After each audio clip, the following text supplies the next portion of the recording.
Carl, a couple of good results in a row now, and suddenly things are sort of looking up. How's the team looking ahead of tomorrow's game? Yeah, very good. As you said, we've had two good results. The confidence is back up where we expect it to be, and the boys are really looking forward to playing at home again tomorrow night. What's the team news? Any fresh injury concerns? No. We've brought back in Michael Jakobsen's back in the squad. Ryan Strain's back in the squad. So we're almost getting back to full strength. So it's good to have that competition back in for positions. What do you expect out of those two, minutes-wise, if any?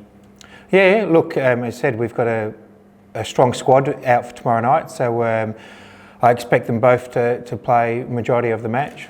So they're fit to go? Yeah, they're all fit to go, yeah. So everyone, as I said, I think last week, we're pretty much back to full fitness for everyone, other than Nathan. So it's good. That's where we need to be. So players are competing for starting positions. You said your team's starting to build a little bit of confidence after a couple of wins. What do you put the sort of change down to, like the consistency you've had for a couple in a row?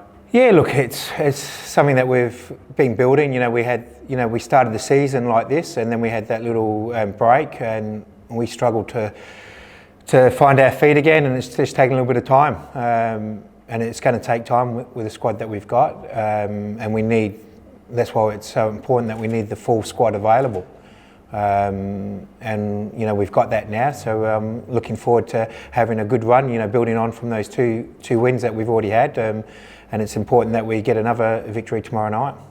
With a bit more depth now in defence, does that free up Javi Lopez to maybe move into midfield, especially with? Yeah, there's a possibility. We need to strengthen that area in the middle of the park. Louis and Joey have been doing a tremendous job, but we need a bit more experience in there at times as well. So yeah, he's a possibility for him to play in there as well. Strengthening that area through the transfer period at all? Yeah, look, I think it's out there that we've come to an agreement with a player, but we're still waiting for an exemption for him to get back into the country. So, until that's sorted, we're just waiting. Can you sort of give a bit more context on what that is, the exemption, and what you have to wait for? We've, as far as I know, we've got the visas and everything else sorted. It's just an exemption from the government that people need to get into the country. He's had clear on the COVID tests and all that, so he's done all that. So we're just waiting. We've got flights.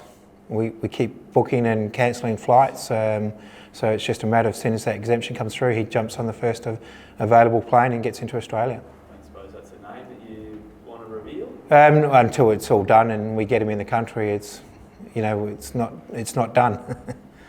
So how important does it become to have that extra foreign player coming in? Yeah, he has a very good pedigree and has a lot of experience, and to bring that into our midfield setup and to help with the development of our younger players that are in there. So we've got, as I said, we've got some inexperienced players, and they need experienced players to learn from. And to bring an experienced midfielder that's, it's going to help develop Louis' game, it's going to help develop Joey's game, it's going to help develop Josh's game. So, it's going to add value to the team. Craig, good wins. First game back here, obviously pretty much a dream re-debut last week. What are you expecting to see from him? Yeah, look, we all know the quality of Craig, and he showed that last week. He showed, just in that 65 minutes that he played, the quality that he has. He slowed the game down for us at crucial parts, and he doesn't give the ball away. Provides a lot of quality, and I think our fans will be looking forward to see him come out tomorrow night and score again. You've had enough of a look at the competition in your seat now. Where are you? The table tells you where you are, but yep. Where do you feel that you are capable of finishing? Look, I think we've said all along that we believe we can make the finals, and we believe we are. And when you get to the finals, anyone can sort of give it a good shake, and I believe we're a squad that is more than capable of being in that top six. We don't have the big depths of the big clubs that have a lot of 5-6 foreigners in their teams. and a lot of quality. We've got quality, but we don't have the full depth. You know, we rely on our young players to provide the impact. And I suppose that's where it's important that, as I said, that we have a full squad to select from for tomorrow night. You like to wear that sort of local, homegrown, that as a sort of badge of honour a little bit? Yeah, most definitely. You know, we haven't gone away from that. We still believe in the young players that we've got in this state, and but we've got to be careful that we don't push them too far too early. You know, we want them to have long, successful careers, and it's about providing them a grounding so that they can go on and have long, successful careers. We don't want to be overburden them and overwork them too early. It's not fair on them to expect too much from them. It's about being patient with them and bring them along at a good pace. In that respect, can you have a 5-year plan the way the A-League works in terms of building those young players up 2-3 years, and then you get them into championship material and all that sort of stuff? Can you have that sort of plan in the A-League or in the game itself? Yeah, I think so. It's about having a strong youth setup, and I believe we have a strong youth setup here in South Australia. We produce a lot of good young South Australian players, and it's about having that pathway for them, having it open for them, so that they believe that they can become a professional player. You see a lot of young Australian players that just don't see that pathway for them, and they get disillusioned from the game. And it's important providing that pathway and providing games for them so that they can keep developing. And I believe we're a club that has been doing that, and you can see the benefits of doing that.